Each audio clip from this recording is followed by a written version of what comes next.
Immortal Blood. Read by Cat69. The moons and stars were hidden from sight, making that particular quiet night especially dark. The town guard had to carry torches to make their rounds, but the man who came to call at my chapel carried no light with him. I came to learn that Morvav Bequine could see in the dark almost as well as the light. An excellent talent, considering his interests were exclusively nocturnal. One of my acolytes brought him to me, and from the look of him, I at first thought he was in need of healing. He was pale between the point of opalescence, with a face that looked like it had once been very handsome before some unspeakable suffering. The dark circles under his eyes bespoke exhaustion, but the eyes themselves were alert, intense, almost insane. He quickly dismissed my notion that he himself was ill, though he did want to discuss a specific disease. Vampirism, he said, and then paused at my quizzical look. I was told that you were someone I should seek out for helping understanding it.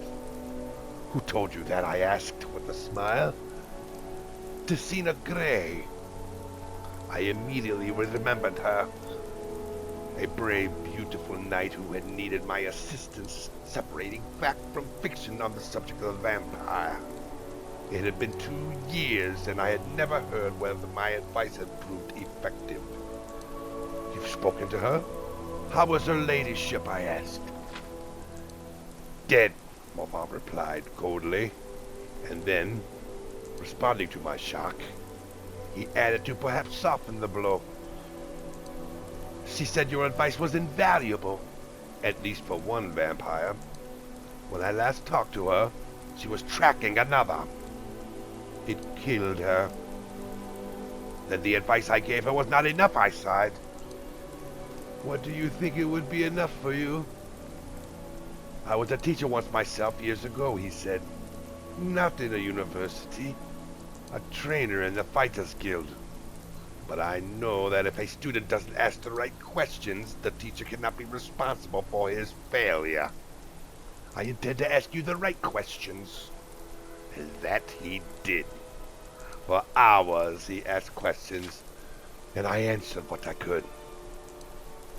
But he never volunteered any information about himself. He never smiled.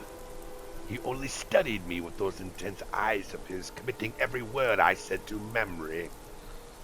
Finally, I turned the question around. You said you were a trainer at the Fighters Guild. Are you on an assignment for them? No, he said curtly. And finally I could detect some weariness in those feverish eyes of his. I would like to continue this tomorrow night if I could. I need to get some sleep and absorb this. You sleep during the day, I smiled. To my surprise, he returned the smile, though it was more of a grimace. When tracking your prey, you adapt their habits.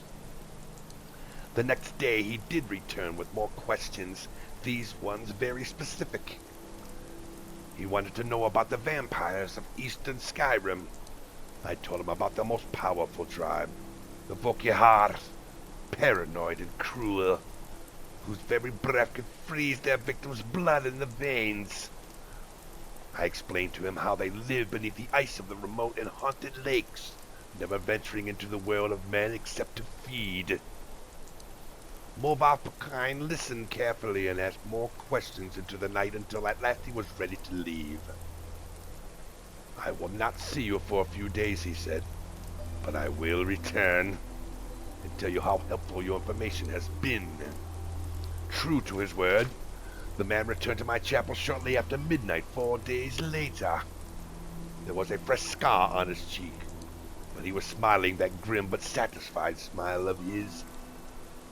Your advice helped me very much, he said, but you should know that the Volkihar have an additional ability you didn't mention. They can reach to the ice of their lakes without breaking it. It was quite a nasty surprise, being grabbed from below without any warning. How remarkable, I said with a laugh, and terrifying. You're lucky you survived. I don't believe in luck. I believe in knowledge and training. Your information helped me, and my skill at melee combat sealed the bloodsucker's fate. I never believed in any weaponry of any kind. Too many unknowns. Even the best swordsmith has created a flawed blade, but you know what your body is capable of. I know I can land 1,000 blows without losing my balance, provided I get the first strike. The first strike, I murmured. So you must never be surprised. That is why I came to you, said Morvath. You know more than anyone alive about these monsters and all their cursed varieties across the land. Now you must tell me about the vampires of Northern Valenwood. I did as he asked, and once again his question taxed my knowledge. There were many tribes to cover. The Bonsamu, who were indistinguishable from the Bosmer except when seen by candlelight. The Kielith, who could disintegrate into mist. The Vekef, who swallowed men whole. The dread Telboth, who preyed on children, eventually taking their place in the family, waiting patiently for years before murdering them all in their unnatural hunger. Once again he bade me farewell, promising to return in a few weeks, and once again he returned as he said just after midnight. This time, Morvath had no fresh scars, but again he had new information. You were wrong about the Kirilith being unable to vaporize when pushed underwater, he said, patting my shoulder fondly. Fortunately, they cannot travel far in their mist form, and I was able to track it down. It must have surprised it fearfully. Your field knowledge is becoming impressive, I said. I should have had an acolyte like you decades ago. Now, tell me, he said, of the vampires of Cyrodiil. I told him what I could. There was but one tribe in Cyrodiil, a powerful clan, who had ousted all the other competitors, much like the Imperials themselves had done. Their true name was unknown, lost in history, but they were experts at concealment. If they kept themselves well fed, they were indistinguishable from living persons. They were cultured, more civilized than the vampires of the provinces, preferring to feed on victims while they were asleep and unaware.